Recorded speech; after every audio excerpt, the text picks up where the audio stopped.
আপনাদের লজ্জা লাগে না? যখন সীমান্তে বাংলাদেশের মানুষকে হত্যা করে তখন কিচ্ছু করতে পারেন না?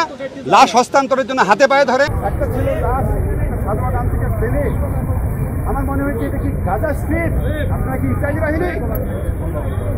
মনোদয় হোক, আমরা আপনাদের ভালোবাসতে চাই, রেসপেক্ট করতে চাই। হেলিকপ্টার সীমান্তরক্ষী বাহিনী ব্যবহার করা হয়েছে, আমি তাদের লজ্জা লাগে না? যখন সীমান্তে বাংলাদেশের মানুষকে হত্যা করে তখন কিচ্ছু করতে পারেন না? হস্তান্তরের জন্য হাতে পায়ে ধরেন, আপনাদের লজ্জা করে না? মিয়ানমার বারবার বাংলাদেশের স্থল সীমা অতিক্রম করে অ্যাটাক করে এই করে চুপচাপ বসে থাকেন। সব বীরত্ব, সব সাহসিকতা, সব অস্ত্র বাংলাদেশের তরুণদের উপর। আপনাদের লজ্জা হওয়া উচিত। এই সমস্ত বাহিনীর যারা প্রধান আছেন আপনাদের লজ্জা হওয়া উচিত এবং আপনাদের মনে রাখা উচিত কোনো অবৈধ আদেশ মানতে, চরম মানবাধিকার বিরোধী কোনো অবৈধ আদেশ মানতে আপনারা বাধ্য না। যে কাজ করেছে, কেউ বেশি করেছেন, কেউ কম করেছে।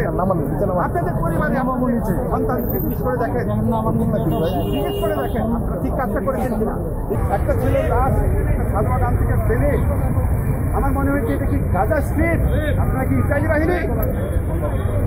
মনোদয় হোক, আমরা আপনাদের ভালোবাসতে চাই, রেসপেক্ট করতে চাই।